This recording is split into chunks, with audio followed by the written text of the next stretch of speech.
Welcome back, everyone, to another episode of the Posttopostpod. With me, as always, is my buddy Chris Ronan. So how are we feeling tonight? Good. The Post to Post postseason podcast. Yeah. Oh, I like that one. Yeah. Right. Might need to rename this one. Yeah. Got the first round up and running. It's been kind of a gong show, a little bit of a battle, a lot of animosity in these matchups. I didn't think there would be a lot of rivalries here, but apparently the Bruins-Panthers is becoming a pretty fast rivalry, as well as the Minnesota Wild and the Dallas Stars. Yep, and then you got the Toronto Maple Leafs, Lightning fucking going out, and oh man, I like it. It's this first round, just fucking get at each other's throats, because I don't think you're gonna see this later down the road. I think once you get to like the conference finals and Stanley Cup finals, you want to stay out of the box. So it's been nice enjoying like this first round of fucking new rivalries kind of blowing up here. So yeah, even Edmonton, LA is looking good too. It's pretty nice right now. I'm liking how much hockey there is every night. Four games of like games that matter, people that give a shit, good teams, good hockey. Yeah, you nailed it last week or the week before, where you just like when we were talking about the matchups, we were like, there is not one single matchup I just like don't care about. Like right. Every game, every matchup, every game is just like, holy shit, like I can't wait for this, It's just so good. I feel like most postseasons there's like one matchup that you're like, I could probably like do without this one. Yep. The only one, like I was looking forward to Carolina and the New York Islanders, but that one's been a bit of a snooze fest, I think, personally. A little bit. I mean, we were just watching the Oilers Kings game, and that was kind of just bit of a snooze fest. I think they were like about to end the first period, and there were only 9 shots on goals. For both teams together, Yeah, and that was like a lot of neutral zone play. Got the weird goal in front, right? Yeah, kind of a weird. I do like seeing. I do like seeing. What the fuck's Will Ferrell in the stands with like the face paint going. Yeah. I realized how hardcore of a fan that dude was. He's diehard for sure. Fucking love it. But this is gonna be all playoff episode. It's been a lot. It's been a great week. It's been a busy week. It's been a lot. I don't know how to break it down, but I guess we could talk about matchup versus matchup, because I feel like each matchup has like a story to it, I should say.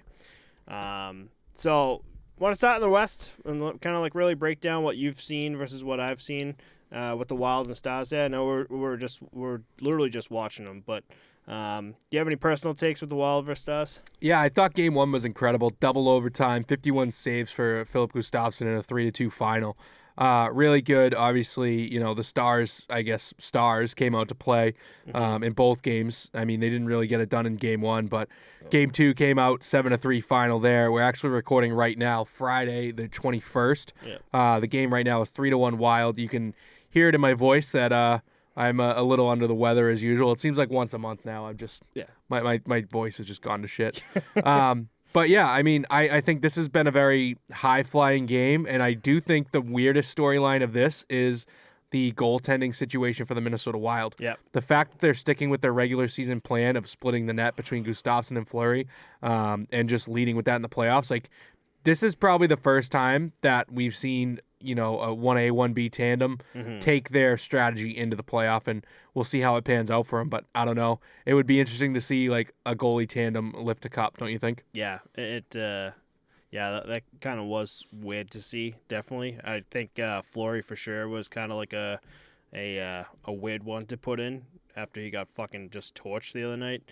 So, and I think they said Gustafsson. No, I'm sorry, I'm getting stats mixed up. But Gustafsson was playing very well leading into the postseason, and like it kind of looked like they were going to lead with him. Yeah. They did in Game 1, but they put Fleury in Game 2, if I'm not mistaken. Yep. And then Gustafsson's back tonight. Yep, and he's been playing fucking stellar as of recording now. What are we looking at here? 3-1 Wild. Yeah, the Wild are up 3-1. And the series is tied currently 1-1, so that would be a 2-1. Little pickup there for the Minnesota Wild, which is great. I think this I don't know what the fuck I said for this series. Did I say 7?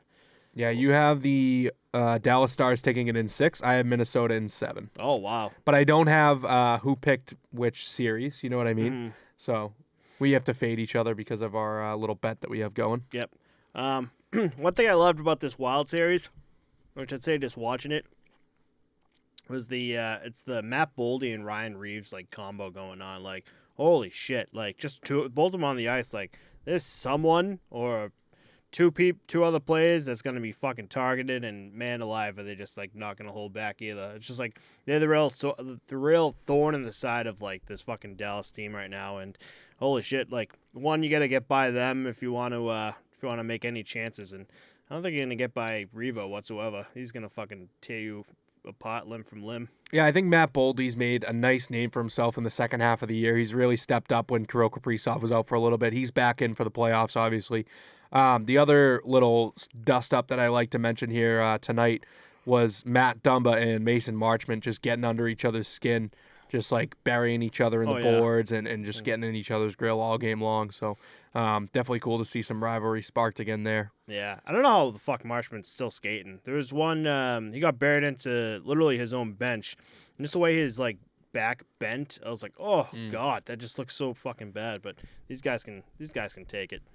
But it's been again another just hell of a series, I would say. But let's jump into the Golden Knights versus Winnipeg Jets here. This is a would I say shocking? It's almost like what I thought it would be. And you have the Vegas Golden Knights taking this, right? I have the Vegas Golden Knights in 6, and you have Winnipeg in 6. 6, yep. It's been a great series. Last night, it's Friday, yeah, so Thursday. Last night was a interesting game to say the least.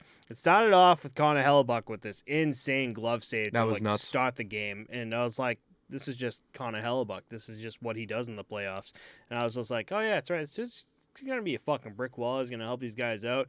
And then he just kind of I wouldn't say shit the bed. It was just like it was bad tips. It was what's the word I'm looking for? It was just like wrong place, wrong time. Good random tips in front, and just a bad loss on their end. 5-2 loss for the Winnipeg Jets here, but I could definitely see Connor Hellebuck like come back around. You know, it's not going to be like that throughout the entire series. But with that said, Vegas Golden Knights look really fucking good against the Winnipeg Jets team. But with that being said, they're at home as well, you know? Yeah, I think Vegas and Jack Eichel are going to be very revved up to play. Mark Stone is back for the team. I think the one X factor for the Winnipeg Jets is definitely going to be Connor Hellebuck, just how he plays. Just so you listeners know, Game 1 was a 5-1 final for the Winnipeg Jets, and Game 2 was a 5-2 final for the Golden Knights.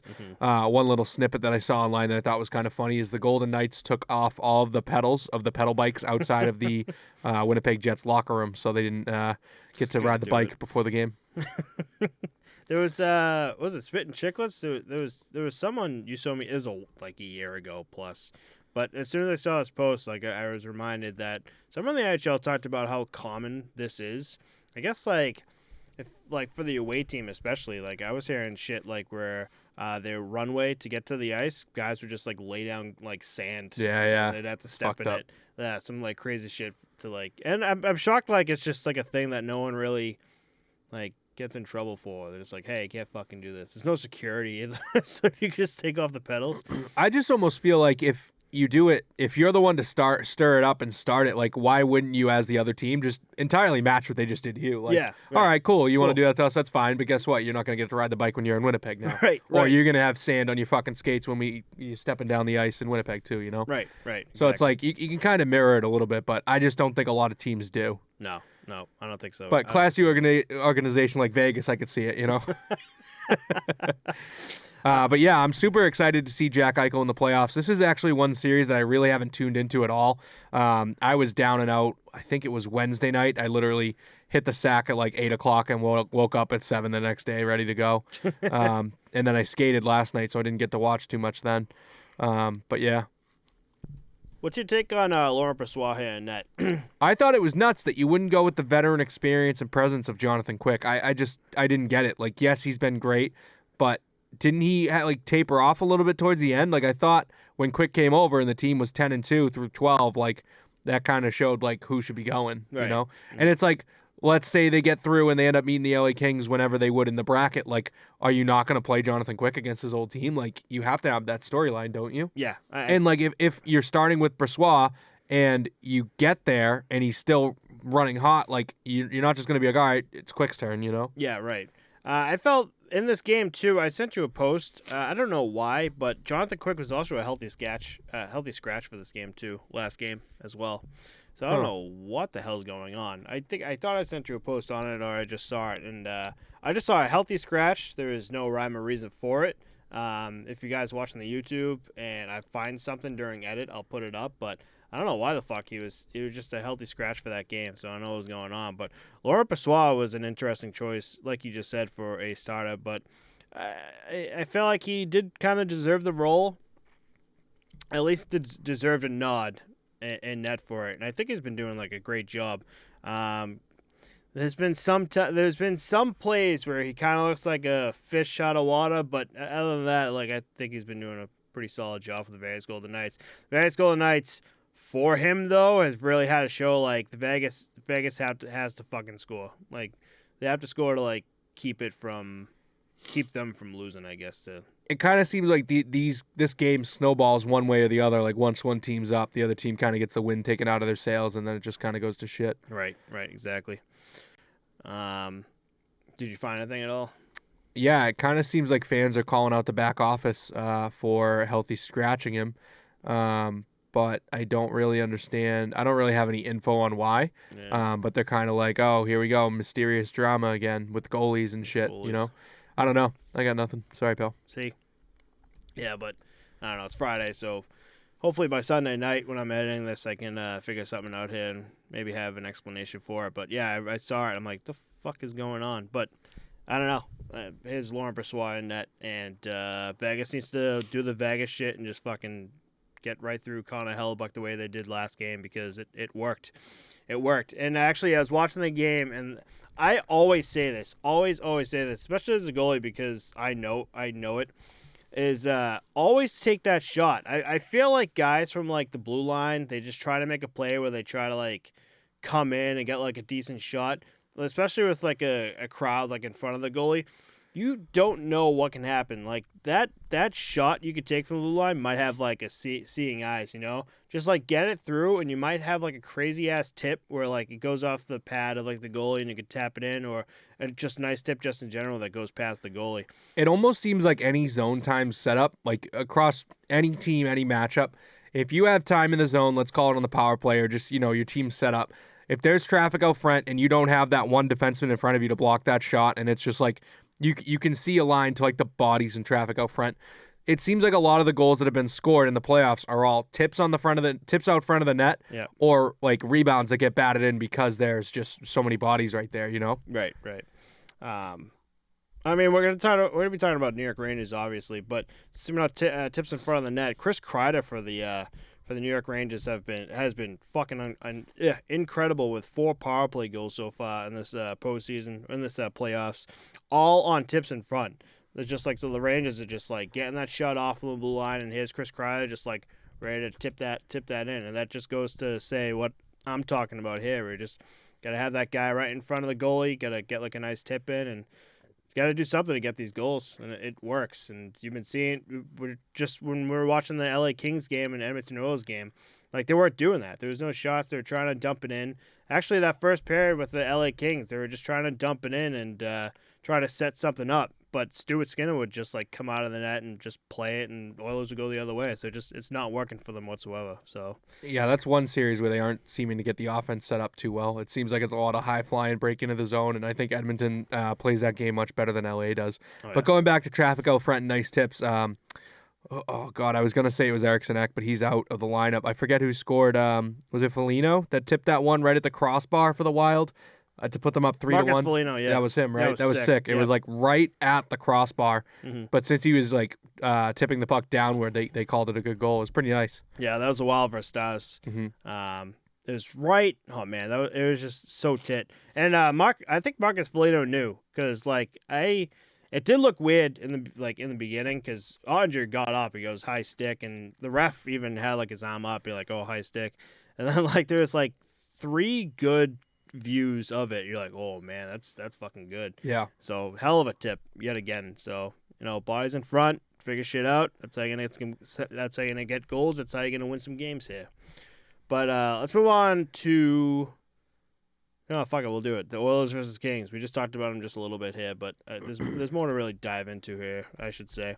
So the Oilers versus Kings series has been a interesting one, to say the least. Who did you have for it? Did you Oilers, or did I have the Kings? You have L.A. in 7, and I have Edmonton in 5. Oof. Currently, the series is tied 1-1, and it's tied 2-2 going into the third tonight. Mm-hmm. This has been interesting. I would have thought like the Oilers would just be smacking their ass, but LA Kings really been holding their fucking ground so far in this series. It's actually been really cool to see. I'm surprised with how low scoring the games have been. 4-3 overtime winner for LA, and then the next game 2, 4-2 final for Edmonton. So the series is now tied 1-1. Mm-hmm. Yeah, just the fact that Stuart Skinner hasn't really let in the floodgates, and I think Korpisalo is a very solid goalie. He was 14-1-1 down the stretch. No, I think that was Skinner. I'm getting my stats mixed up, but either way, I think Korpisalo is solid. But when you have McDavid and Draisaitl and Nugent-Hopkins clicking, the way they are, you'd expect a little bit more offensive firepower from those guys. Oh yeah, 100%. I'm gonna look at Connor McDavid here. There was a lot of contact going on between Draisaitl and Arvidsson too. He was getting bodied tonight. Kind of nuts. Yeah, here's the problem with McDavid. I was noticing that today, where McDavid's just fucking skilled as all hell. He had a play tonight where I don't think I'll get the clip here, but you really got to see like the skill this dude has, because he broke out past the blue line, and in the replay he just like his head was up the entire time, just dangling with like the stick. It was just crazy. It was fucking crazy, the stick puck presence that he has, and he dangled right through and almost got it right on Korpisalo. It was just an unbelievable play. But in the playoffs so far, I know there's only been 2 games, but he's only had 1 assist, and he's gonna really need to fucking pump those numbers up like he has like in the. I do think that's a guy that they're targeting with players like Philip Deneau and Anze Kopitar, great two-way forwards to try and shut down McDavid with his speed through the neutral zone, slow him down a little bit, pass him off to the defenseman, and still be at home to help out and be that first forward back on D. Right. Yep. No. I think the LA Kings do have some good two-way forwards, and they're a defensive-minded team, so that probably attributes to it a little bit. Yeah, because Draisaitl's, Connor McDavid, Leon Draisaitl, the 2 top goal scorers in the league this season, especially. So yeah, the target is definitely there for McDavid, because Leon Draisaitl in the 2 games has had 3 goals and 2 assists. So like you're not relying on these guys, but like you're just like, you guys need to keep producing here to get us through the playoffs, especially when these games have been so. Would you say close? I'd say close. 2 goals. And I do think that, like we said about targeting McDavid, like if they're really focusing him like that and they're limiting him, well, I just think that ends up opening the ice up more for guys like Draisaitl to get in there and capitalize. So that's why we're seeing him produce, because the Kings are like maybe call it double teaming McDavid when they see him on the ice and playing him differently and giving other guys a little more room. Mm-hmm. So we got one more team that I want to talk about in the West, and this series has been fucking electric. It's been the Colorado Avalanche with the Seattle Kraken, and I've been loving watching it. Have you watched all of them? This is another one. I haven't done my homework this week. I've just been, like I said, down and out, but we had a 3-1 final Seattle in the first game and a 3-2 final Colorado in the second. One thing that I wanted to bring up too is the Philip Grubauer revenge tour. Colorado moving on from him and then winning the cup without him. I thought that was an interesting little storyline in this series. Oh, yeah. Hopefully Matty Beniers being in the playoffs will help this team too. Mm-hmm. The other thing too, just getting into the playoffs as a new franchise like this, I think it's going to be so huge for their young guys just to give them that experience, you know? Mm-hmm. The Avs, this last game, the game 2 for the Avalanche was fucking electric. The first period, the Seattle Kraken went up 2 goals, and then it's who's the Avs goalie there? I keep wanting to say Grubauer. It's Georgiev. Yep. Shut the fucking door after that. Didn't let up a single goal for the next 2 periods. An absolute comeback with 3 goals after that with Lehkonen, Nichushkin, and Devon Toews. Nice. And it was just a great fucking win. But between these games I love, one, because the Colorado Avalanche announces is like one of my favorite fucking announcers ever. And just like the fans for the Colorado Avalanche, the Seattle Kraken especially too, because this is like their first time in the playoffs. Once they get back in Seattle, those home games are gonna be sick. Be fucking incredible. It's just like, and it's just back and forth hockey. It's so goddamn good. And again, what you're just saying, just like great goaltending. Georgiev, Grubauer, like top goalies too. It's just like this series has been an unbelievable watch. If you're listening to me and you haven't watched this series, go back, go to Sportsnet YouTube, like catch up with like the highlights and just like watch these games. It's so good. I think Tanev scored a sick one too, right? He had a really nice highlight reel. Nice one. He had that. Yeah, exactly. Tanev. Oh yeah, this is the first period, right? Yeah, I think he was breaking down like the left wing and just kind of sniped it, picked his spot. Yeah, there was kind of like a little breakdown in the offensive end for the Colorado Avalanche, and the puck just like loose, just like going up the blue line, and here's Tanev coming down and fucking clapped one by keep fucking up Georgiev. And that Selly, though, I'll put the Selly down there where he just blows a kiss to oh yeah, dude, that was hilarious. Avs fan. I was like, that's so sick. I was like, he must be talking shit or something, because like he really picked him out and just like, gave him like a little blow kiss. But that was just so fucking funny to see. But yeah, that series has been fucking electric. It's good for them having Cale Makar back too. I think he may have missed game one, or he was day to day, some shit like that. But having him in the lineup is going to be huge for Colorado as well. Oh yeah, 1000%. What else did I want to talk about? I feel like everything else now is in the East. If you want to get to the East, let's do it. So tonight, Bruins versus Panthers. The Bruins lead 2-1 now in the series. So Bergeron is out. He did get injured versus that Montreal game, but we found out why. He said it might have been the last time he got to play in front of his brother, who that was battling. His father. Oh, his father. I think it was his father. His father was battling cancer. Oh man, can I look that up before? I know you sent me the post. Fuck me. I should have written this down. That's the problem. Oh, here we go. So here's the post. Patrice Bergeron's father is battling cancer. He wanted to play in front of his father in Montreal for possibly the last time. Even wanted to go back out there after he went into the room. I'm told that doesn't matter. Shouldn't have played. I'm just stunned at the loss for words. That came from Dominic Tiano of I don't know who the fuck that is. Probably like a Boston Bruins. The rumor I'm hearing is that he's got an elbow injury too. Right now it seems like he's going to be likely to play in Game 5, but it's kind of weird all the like changes that Boston has been making. Yeah. I feel like Jim Montgomery was a little sour to the media today, saying that he just kind of put lottery balls in a machine and made the lines, because the lines were really wacky. It was like Marchand, Frederick, and Coyle, who haven't played together all season long. Like, just really crazy ones. Krejci was a healthy scratch, I think. Allmark was a game-time decision, but ended up playing. Yeah. And then the first game of the season, they didn't want to announce Bergeron's injury, so I feel like the team covered for him and said they had the illness, but they were all at the Celtics game Sunday night, and then Monday they said there was an illness, and everyone that was like questionable ended up playing except Bergeron. Mm-hmm. So I feel like they kind of wanted to cover for him a little bit and help him out, but yeah. Nuts. That was kind of weird. This is the first time the Bruins haven't looked good, in my opinion. I agree. They lost last game, and that was a fucking weird one. 6-3 loss by the Bruins. I was during that time.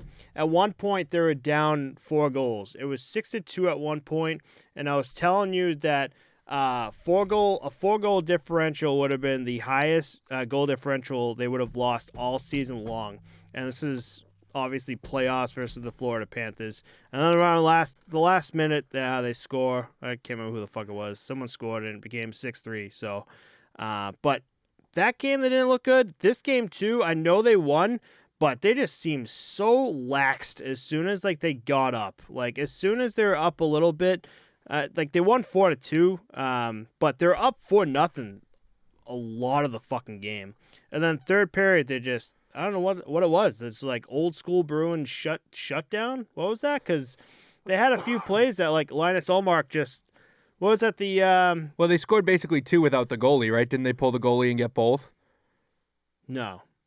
They scored one with the goalie in the net. They scored one without the goalie in net, and the other one was on a power. Wasn't it a power play, odd man rush? Yep. And they were shorthanded. That's right. They were shorthanded. Yep. And it went right by Linus Ullmark, and then the other one, was another one. But it was just the first time all season that I've seen the Bruins just so laxed and so kind of like nonchalant, and it's just like, this is the type of shit you don't want to see, especially from a team who just historic NHL records that could fucking lose in a first round playoff spot, and you don't want to see it. I don't think I'm that concerned about it, just because now we've fucked with the Panthers enough where they pulled their starting goalie, Alex Lyon, for the playoffs. They put in Bobrovsky, and now next game, what are they going to do? You know what I mean? They now have that to think about. They have guys that are going to be coming back to the lineup by game 5, and they're up 2-1 in the series. I'm not that concerned now that they've gotten one in Florida. If they had lost tonight, I would have been very concerned. Yeah, yep. For sure. It's not that I'm concerned, especially for this series. It's just that I'm concerned that if they don't pull their heads out of their asses for the second round, we can have a different scenario on our hands, Yep. Depending on the team they play. But obviously, whoever makes it to the second round is going to be a better team than the Florida Panthers. So I just think right now it's really about getting through or getting used to the tough grind of the playoffs, because you're seeing guys like Tkachuk, Gudis, Sam Bennett coming back to the lineup was huge for the Panthers. Oh yeah, those kind of guys are really stirring the pot a little bit, getting people mixed up. Trent Frederick and Foligno and all that kind of shit, Yep. I will say this though, Alex Lyon has been unfucking believable for the Florida Panthers. He has just been I know they've been losing, but you just got in a playoffs and you're versing a team just who's been number one this entire fucking season, and you're just you your chances of fucking winning are low, but man, has he been standing on his fucking head for the Florida Panthers. The fact that he's been so fucking good that the Florida Panthers are leaving $10 million as a fucking bench warmer while he gets the start is unbelievable. Well, I think that's status quo for fucking Bobrovsky. But go on. I'm with you on that. But it's unbelievable. I think if they get past the Bruins, that'd be crazy. But yeah, I mean, both me and you aren't too worried. I think the Bruins are going to get past this, but I think this is going to be a Braden Holtby situation from 2012 where he's just – no, I'm not comparing them both. I'm just saying it's a playoff situation where he just comes in and shows what he can fucking do, and the Florida Panthers or some other team is this guy might be a starter for us. I think he'll be a starter. I think he'll be okay, but if I'm looking at the numbers, he's been okay. I think the goals that have gotten by him aren't great. Yep. And I don't really blame him for them. But at the same time, if it was any other goalie that's not a rookie, you'd be he's not doing that well. It's just the fact that he's a rookie and he's kind of stolen the starting spot at the end of the season that kind of makes this a storyline. Mm-hmm. But I mean, I don't know. I don't think that he's made some timely saves, yes, but I wouldn't say he's standing on his head. You know what I mean? Okay. That's just how I look at it. That's just how you look at it? Yeah. I just think versus the Bruins team, just they are, just like you, holy shit. Holding them to 4-3 goals, yeah, that's just unbelievable. I think in my head, but he's just been great to just watch. He's again what you just said, especially this game tonight. He made some fucking great saves. One on a 2-on-1, right, and there's a one where he just kind of slid across and got it right in the chest. Yep. So he's been really, again, he's been the one that's really been keeping these scores as tight as it has. I think he's given the Panthers a chance, Yep, exactly. And that's what, you got to do as a goalie. At least give your team a chance to at least do something, Yep. But let's move on here to the Rangers versus Devils here. And the Rangers are fucking running away with this, which is not what I thought. So the Rangers won 2 away games. They're up 2-0 in the series. They won both those games in New Jersey. New Jersey being one of the best teams in the league in the beginning of the season. I know they fell down a little bit. And towards the end still, though. Yeah, right. And here comes the Rangers just flying through. And Patrick Kane has he's been looking good. I feel like he's really been putting on the skates. I also think the usual suspects are really getting it done for the Rangers. Kreider, Zibanejad, they really stepped their game up when it comes to playoffs. Yep. And they're not the main guys that get the spotlight on them, thanks to, Panarin, Tarasenko, Kane. And I think that, the defensive core, too, with Fox and Keandre Miller, they're not getting as much respect as they deserve, I think. Like, we both had this going 7. I think every hockey analyst had this going the distance just because of how good New Jersey was. But I think that's the factor that we left out, is the fact that the Rangers have been here before. They've done it before. They go pretty deep in the playoffs consistently. Yeah. And their guys, like I said, they've been there and done that. And I don't think the Devils guys really have. They also have young goaltending. They're going to get beat there with Shesterkin and net. Yeah. 5-1 finals in both of these games. The Devils really need to kick themselves in the ass because now they've dropped 2 at home. They have to go to Madison Square Garden and try and split that series in order to even have a chance, I think. Right. I mean, they're just they're a stacked team, really, believe it or not. Fucking Adam Fox, Jacob Trouba's been great. Artemi Panarin, Lafreniere. I mean, they have what it takes. Capo Caco has been really good. K'Andre Miller's been like a big dude to not fuck around with, so they have that going in the playoffs. Vladimir Tarasenko, I feel like he's been looking fucking incredible for the New York Rangers this almost past like season. under the radar too. He is like, no one seems to be talking about him, but like watch him play and you're like, oh shit, like this guy fucking fit in really well for the New York Rangers. And then obviously Igor Shesterkin. I think right now his stats are still like number 1 in the playoffs right now. Oh yeah, for sure. So again, just top goaltending, and it's fucking showing. And then you have Vitek Vanacek with the New Jersey Devils that I don't know. Well, I feel like there's a bunch that he let in that he'd want back. He certainly let a bunch in, that's for sure. Yeah. I feel like there's a bunch that he let in that he'd want back.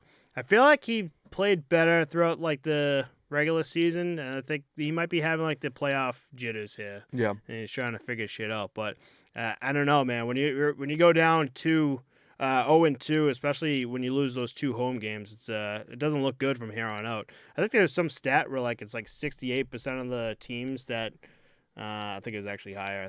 But I thought I read 68% of the teams that lose both games at home and just don't seem to win.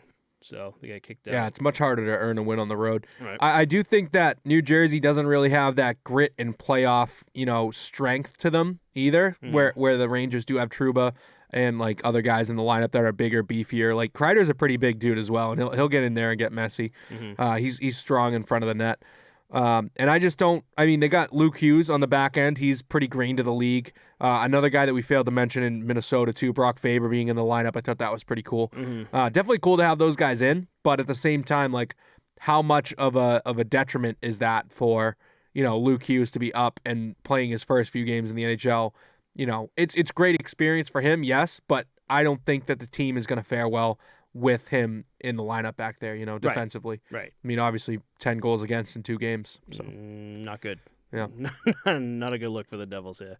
I'm trying to look. There was some for the Devils especially. There was it wasn't Nuclear Heat here. McLeod has been looking okay. We need Timo Meier to step up. I mean, that was the big trade deadline acquisition for them. He needs to start putting the puck in the back of the net. Oh, John Marino, who I can't remember. There was a player with John Marino that I saw with the Devils. I don't know if it led to a goal, but I just remember watching like this one play. If I can find it, I'll put it up on here on the YouTube. But John Marino is just like the Penguins was with the Penguins during the 2017 Stanley Cup, and just the presence he had for just like that play. Like that's all I saw was like, oh, he knows. Like he was able to fucking figure shit out. So John Marino's gonna be a big help for Devils if they can pull their heads out of their asses. And they have a big 2 games coming up. That's tomorrow, right? Saturday? Yep. Am I wrong? Yeah. But the other part, like, I don't know who's really, circling the wagons in their locker room, where, like, with the Rangers, they have so much star presence, like a Patrick Kane with the number of times he's been in the playoffs, won cups, gotten the job done. Like, is Jack Hughes being that much of a leader there? Like, even if he is, he can't really speak to the playoffs because I want to argue that he hasn't really been there in his career. I could be wrong. Yeah. But I mean, they have Andre Palat, who won it with the Lightning. Yep. A little bit there. A little bit. Miles Wood, Eric Holla, Jesper Bratt, Jack Hughes. You're right. It is kind of just like a pretty green team. I think it's great for these guys to get into the playoffs, but I think it's going to be another Seattle situation kind of. Yeah, you know what? I could definitely get see some experience and put it in for next year. Yeah. I think Buffalo was a team that was looking at the playoffs and like kind of itching for the same thing. but it sucks that they end up being on the outside looking in. So what did we have for this series, by the way? We have New Jersey in 7 for you and the Rangers in 7 for me. Wow. Now that we've seen the first 2 games, can you see a sweep from the Rangers? I can, because they're both going back to Madison Square Garden for 2 games at home. I think Shesterkin's going to shine into the spotlight, you know. Yeah. I can, but I still think the Devils should be able to squeak one out at least, I hope. Yeah. But this is the only one where a sweep's even an option now, because every other series is either 2-1 or, you know, except for, is it Carolina and the Islanders maybe? Mm-hmm. Yeah. No, that one's 2-1 as of tonight, yesterday as well. Okay, yep. So this is the only one where sweep's an option. Yeah. This, if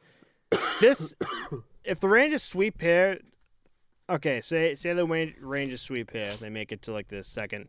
That time off between that sweep and the next game, do you think will hurt them at all? No, I think it's good for them. They're going to get rest. I also think they're not going to be too banged up from this series. They'll be ready and primed and good to go.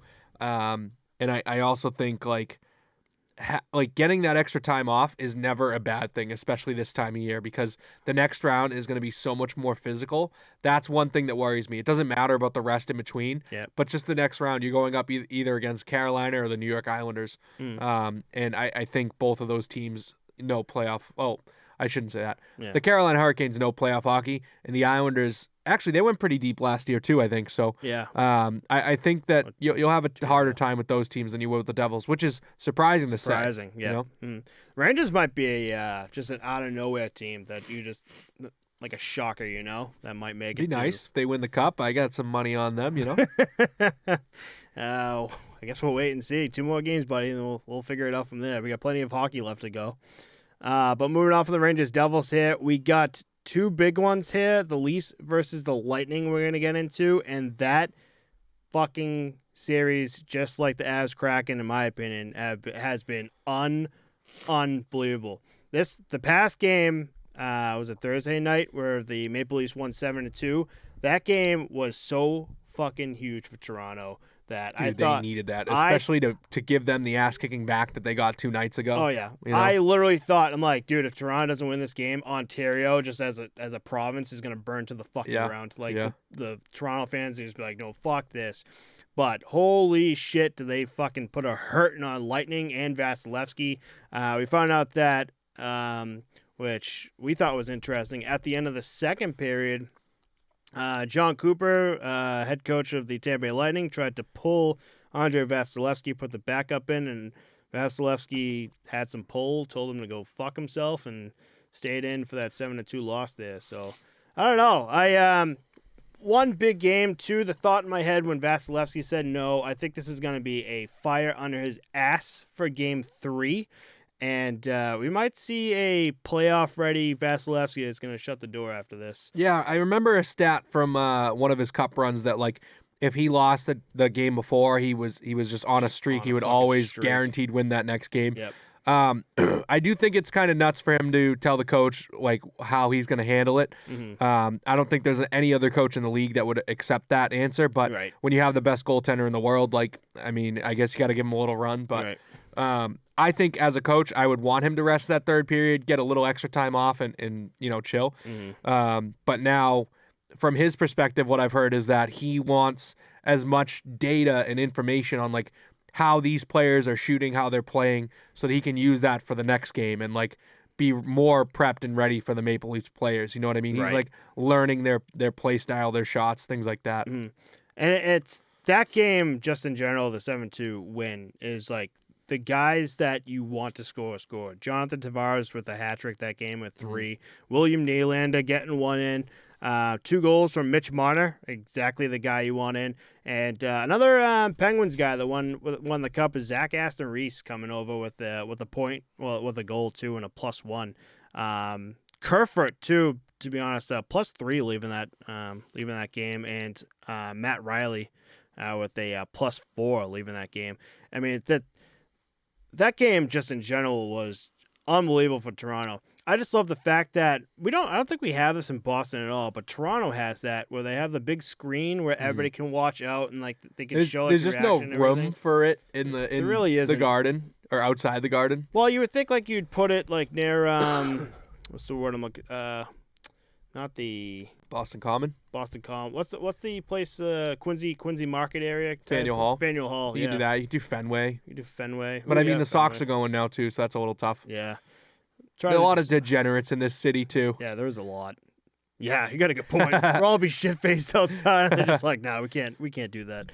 But just awesome game for the Toronto Maple Leafs, and I know I picked them for sure. What did I have them in 7? Because I guarantee you, I believe this. You got them in 7. I have Tampa in 6. Yep. So I feel like we're both right here, where this can go both 7 or 6, give or take what happens. But I think, in my opinion, that was a huge win for the Toronto to show the fans just in general, like, hey, listen, like, they got some fight in them at least. Yeah, you know? Exactly. But I still think that this 7-2 win might be dwindled come tomorrow. I guess I'll put it in the edit what the actual score is, because we definitely haven't seen the game yet. So I think that's the fire under the Toronto Maple Leafs ass might. I just think they're in Tampa. Vasilevsky's pissed off from that last one. I got Tampa winning Game 3. I could see Toronto splitting down there, but I think tomorrow's definitely gonna be a Tampa game. Yep. I am 1,000% with you too. I think Tampa's just gonna fucking roll through Toronto now at this point. I wouldn't say roll, but it will be. I think they'll have at least one game versus Toronto as like a fucking makeup for what just happened. Because John Cooper being John Cooper, I think like just the rings, the fucking Stanley Cup rings that he just has with his cigar in his hand, it's like, nope, we know what to do. We'll figure this shit out, you know? So that's just my take on it. I've been loving seeing this. The Toronto Maple Leafs Lightning Series 2, you were asking if there are any fights, because there's been a bunch of just hits and scrums and guys just getting at each other's throats. There's been 4 fights total so far in the playoffs. The three of them all coming from this series. I think I sent you the who fought too. Yeah, you got Shen versus Janot, Hall versus Perry, Giordano versus Bogosian, and then in the Rangers Devil series, McLeod versus Schneider. Yep. So, fuck, man. Like, I want more fights from this. This is another series that just like I've just been enthralled in. Like, it's How about Joseph Wall in that too? Right, that's who they're going with in Toronto.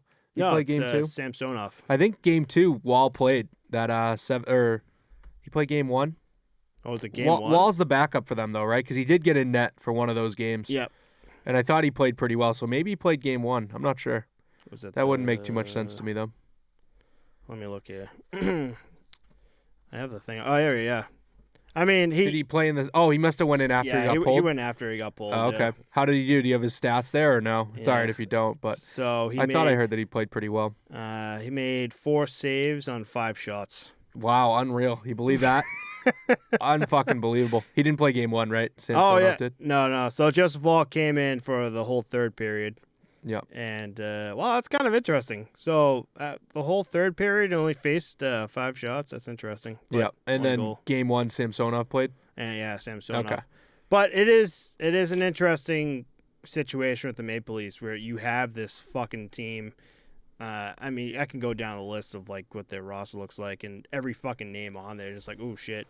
But then you look at Samsonov, and you're just like, that's one team. If they win the cup, it's not because of their goalie. Yeah, you know what I mean. 100%. Yeah, it's nuts. I think Edmonton would be in that category too. Mm-hmm. Skinner has played very well lately, but I mean, at the end of the day, to win a cup, your goalie does have to steal some games. So I shouldn't say that. Yeah. But like, it's way more on the offensive guys on those kind of teams that are front loaded. You know? Yeah. You have to fucking light the lamp with the goalie like Ilya Samsonov, because Samsonov is just he's not like, I don't know how to say this right, but he is not like a playoff starting. I mean, he doesn't have that experience, right? Has he only played one playoff game, maybe one playoff series? I forget. Yep.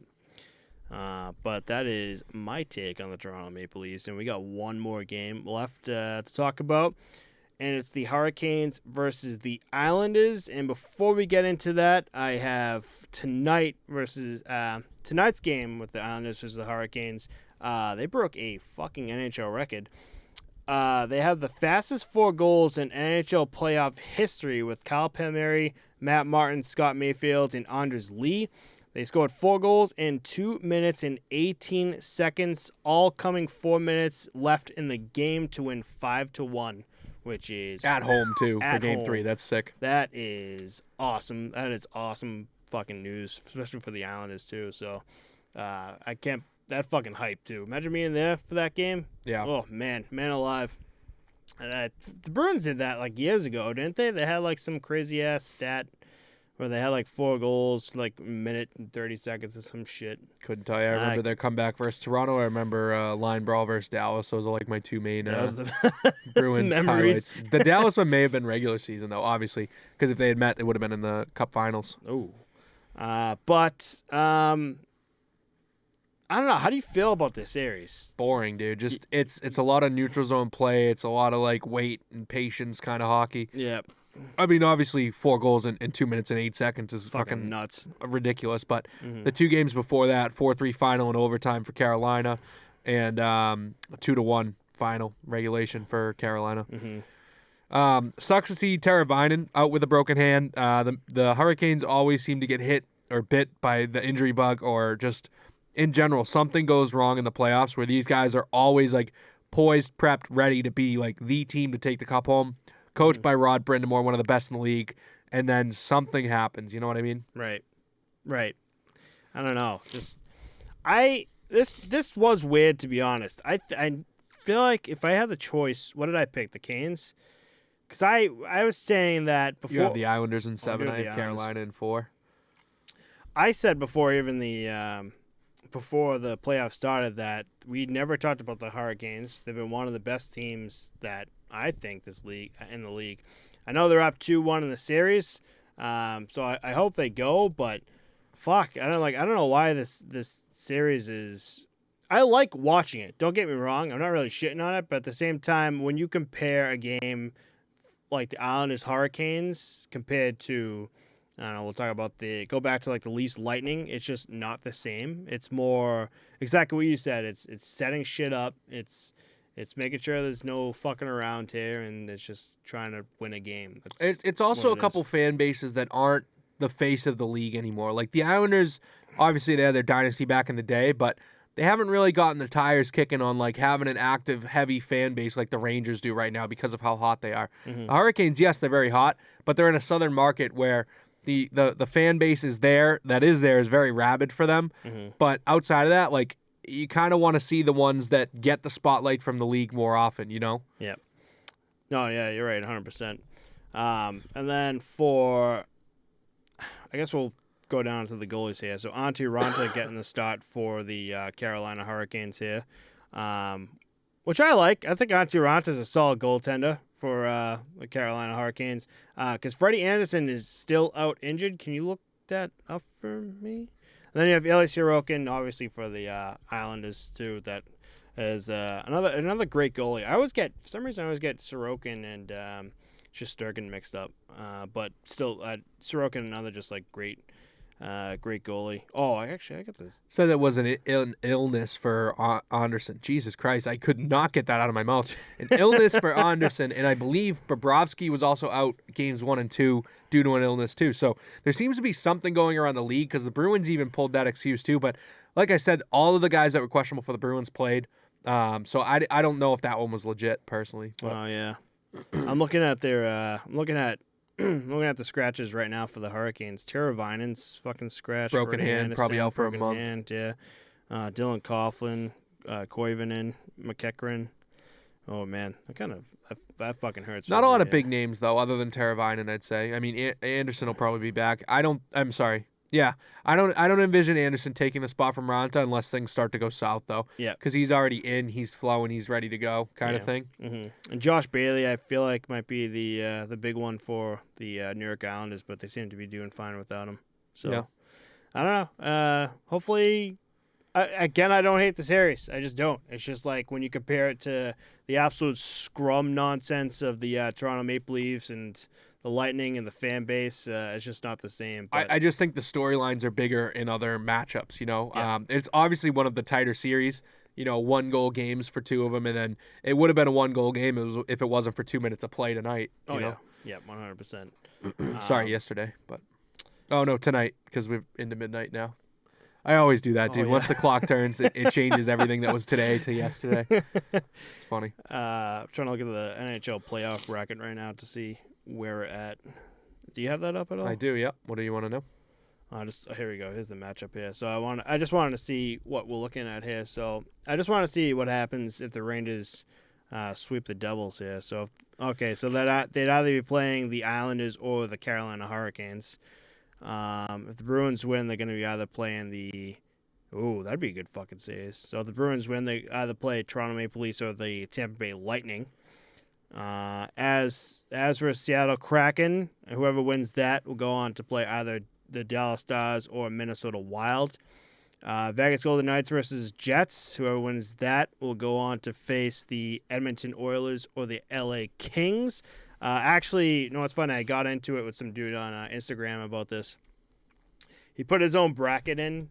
I didn't think he'd even see my comment to begin with, and I could have worded it better. You'd be a dick. Yeah. Just flaming some guy like your bracket sucks. Your fucking bracket. Because I noticed right away that he had Vegas Golden Knights beating the Winnipeg Jets, and then he had the Edmonton Oilers beating the LA Kings. I'm like, oh, that's fine.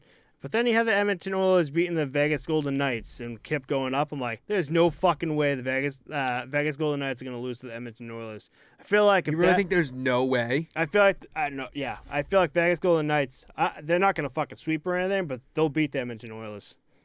You don't think so? I look at that one. I say it's going 7. I think it can go either way. I don't think there's one team that's that much head and shoulders better than the other. You don't think the Vegas Golden Knights will fucking rip shit all over Stuart Skinner? No, I don't think so, because you can say have the same argument about Brossoit. Yeah, you got a point. I don't know. I see way more offensive firepower in Edmonton. I see an inexperienced in that regard Jack Eichel as their stud in Vegas. Like, he's only played one playoff series in his career. Ooh. I don't know. I think Edmonton has way more of a chip on their shoulder than Vegas does. Way more drive for, a deep playoff run. I just think there's you can't really rule out McDavid and Draisaitl and the way Nugent Hopkins has been playing. Those are like their three guys right now. Defensively, they seem more sound as a team. I don't know. I seem to have had a lot of people on my side, though, but he found the comment and decided to fucking rip me a new asshole. I'm like, hey, buddy, then I was still in the comments just, so pumped my own tires, there's no fucking way. And so he was still talking shit, and, my literal last response was just I'll see you when they get kicked out of the playoff. I'll be back here when they get kicked out of the playoff. So, and that's just because you think that because Edmonton gets bounced every year. Is that why? Yeah. I was telling them Edmonton's like a new Toronto Maple Leafs, where they'll be great throughout the entire fucking regular season, and then once they hit playoffs for some reason, they just shit the fucking bed. I don't know. They were the hottest team in hockey for the second half of the year since the All-Star break. Yep. So, I don't know. I just see Edmonton as just the stock values is rising. I think they're going to do well this postseason. Now watch us see a Kings versus Jets in the second round. Right. No shit. You never know. That's why I fucking love playoff hockey. We're sitting here thinking the Knights are going to play Oilers, and in reality, it's going to be the total opposite or something different. Yeah. But I think next week. That's pretty funny. Sorry to jump back. I do have Vegas and Edmonton, and that means that you have Winnipeg and LA in the next round. So that's kind of funny. I do like Winnipeg. I do like this series. I think Connor Hellebuck's really going to come back. I promise to be much better next week and watch all of the highlights every day, because this week I did not do my homework. I mean, I was just down and out for a couple days with this fucking sickness. Fucking 11 hours of sleep one night. Unbelievable. Jesus, really? I said that earlier. I slept from 8 p.m. to 7 a.m. the next day. Wow, lucky you. Bastard. Yeah. I had two games. It's going to be a while before those Mike Up episodes get up. I finally finished one. I think I had 2 or 3 more games left. So we played Monday. Today's now Saturday. We played Monday, and that game decided who got into the playoffs. So we won 4-2, and then we played Wednesday immediately after that. And I think I was saying it on the mic'd up, maybe on this, that the one game, the one game throughout the week, night, fucks me up all week. Like, my sleep schedule is fucking ruined. Oh God, now you have 2 in a week. So the 2 that happened this week, and it's been awful. Monday night into Tuesday, I didn't sleep. I literally laid there and just like waited for my fucking alarm at 3:30 in the morning to go off. And then Tuesday night, you have like, I get like that second wind, but like probably 11 o'clock I went to bed. I had like 4 or 5 hours of sleep maybe. Woke up, had Wednesday night hockey, same fucking shit. Did not sleep at all going into Thursday. I'm like, I have been fucking dead. Dude, I can sleep anywhere. I could close my eyes right now and fall asleep and get a quick cat nap in while we record. Oh yeah, that's been me lately. Like, if there's like a chance for me to get like at least like a 10-minute like quick, like I'll fucking do it. I'll be like, I'd probably be like 20 degrees outside, but if there's a place to sit and I got time, I'll fucking like a fucking bum. I'm like, I don't care. Unbelievable. Wake up with some change in my fucking lap. Unbelievable. Unreal. But one thing I did not do this episode, this is going to be before we call out, is I want to thank Corona Premier for sponsoring the podcast. Awesome as always. I've been busy a lot this episode and couldn't really take a drink, but I had this baby open. Fucking ready to You go. cracked it. There's literally not a sip taken today. That's hilarious. You're running the ship today. That's I was why. running the ship. That's why. There's no real time to fucking drink any of it. Not me. Mine's all gone. Yeah, it was, I think it's time to call it out. Actually, we still got to do a nip, though. Yep. You got yours? Yep. Crack mine for me or no? Yeah, it's all cracked. Ah, you're the best, dude. Service with a smile. We're getting better at this. Cheers, buddy. Cheers, bud.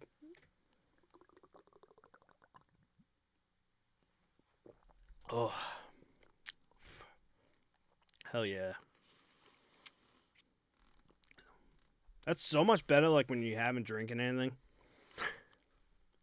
If any of these games go 7 series, they will not be determined until Monday, May 1st. I'm sorry. If any of these series go 7 games, that nip threw me off. If any of these series go 7 games, they won't be determined until Monday, May 1st. So next week we should have another first round episode for you guys. Yep. And then the following week we'll be on to round 2. So cool. Our friend Tommy made a, I don't know if he was just like fucking National Geographic, like taking notes on me, but he's, what the hell did we do? We did a shot last Saturday, and I was like kind of disgusted by it. And he's like, you have a weird, like, out of nowhere too. He goes, you have a weird like taste thing. I'm like, what do you mean? He goes, if you mix shit, like, it's not like you're disgusted by the drink. You just like the taste throws you off. I'm like, no, you're fucking dead on. Like, I'm not grossed out by it, but like the mix of like, we'll have like a Corona Premier or something, and then you mix it with menthol mint, like the taste combination will fucking throw me off. Even just going Premier to the mint, like that throws you off, or like going back to the beer after? Both. Okay. Both. Yeah. Both will throw me the fuck off. Yeah. Like, it's weird. Like, I kind of gotta like stick with one. Yeah, I don't usually mix liquor and beer, except for when I do a podcast every Friday night. But we'll do it. We'll do it at Tommy's house on like Saturdays. But for the most part, what I've been drinking like to drink is I'll bring these over the Corona Premiers, but I've been doing Loyals too, and the watermelon lemonade one is fucking bomb.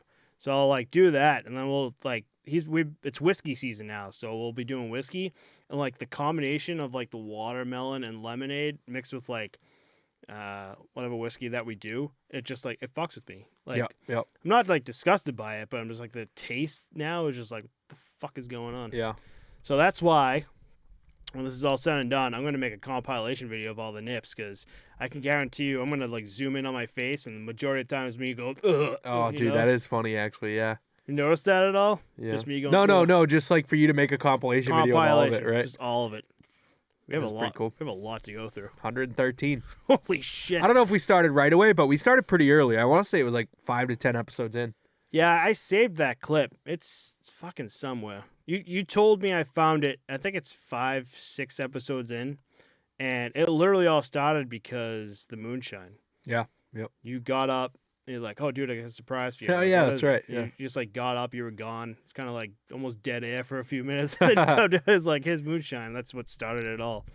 kind of crazy to think. Dude, the early days were so bad. Don't go listen to our first few stop. episodes. I might tune in like episode 15 or so. I might put those all on private so no one can ever see it again. Maybe delete them Hide from the that internet. from the internet. Yep.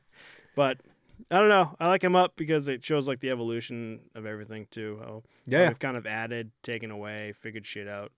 But yeah, those beginning episodes were, those are kind of rough. Yeah, for sure. We worked the kinks out, I think. Yeah, I think we did. Some of them. Some of them. I don't think we're gonna get in trouble as much as the original episodes. Yep. But go Bruins, baby! If you're watching the YouTube, dude, this is the old jersey. Let me get the fuck up. Let's go Vegas. These are like the old jerseys. Like the where is it? Vegas over Edmonton all day. Oh, where is it, man? The old CCM logo right there. Fucking the bear right there. Fucking greasy. Just is there anyone on this? No, there's no one on this. This is like one of the original. I used to wear this shit all the fucking time. This is the exact same jersey I'd wear in like 2007, 2006 when the Bruins had jack shit and couldn't win a goddamn. I like when they added the little game. NHL piece right here. They have like the NHL logo. Oh, here the now. logo right here, yeah. And then they got the laces underneath them too. Yeah, I actually randomly found this week because I was going through all my stuff. I was like, oh fuck yeah, I still have this. You know how old this thing is? I mean, yeah, it looks like the Happy Gilmore jersey. Awesome. I thought I had Sergei Samsonov was one of my fucking favorite players to watch. I'm shocked I don't have his shit at all. Sergei Samsonov. That's right. Add that to the list of names we keep fucking up. Although I still think Samsonov's right. And we all say Ilya Samsonov wrong. You were pushing Samsonov out of the gates. Well, that's because the announcers was were saying it. Yeah. And then I was still confused, and I'm like, wait a minute, no, because we call it Sergei Samsonov. The worst is some languages J is like Jesper, and some it's Jesper. And then the same with Ra and Wa. You know what I mean? Yeah, like yeah. Nicholas Roy. And you know what I mean? Patrick Waugh. Yeah. That's tough. How do you know? How are you supposed to know? These fucking names. That's the player. That's the plays. Yeah, I don't have their numbers. We'll find them. Yeah.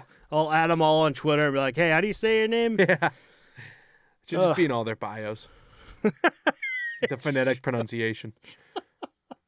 Don't they have those too? Like, they got like the little speaker, just like you get to like press it and just like hit it instead. Like, oh, okay, cool. That's what the NHL players should do, especially like if you're a European, just you gotta fucking do it. Yeah. Those Finnish names, Swedish. I feel like especially Russian names are kind of bad too. What's the worst? Would it say Finnish or Swedish? Like, Brady Shea is the worst. SKJEI Shea. Shea. The fuck? How do you get Shea out of that? I don't know. I'm done doing my homework on names. If I fuck up, I fuck up. Yep. That's it. That's it. Right. All right, let's call it out. Thanks, everyone, for listening. If there's anything you want to see us cover next episode, let us know. Our links are in the description, and we'll see you all next week. Bye, guys. Peace.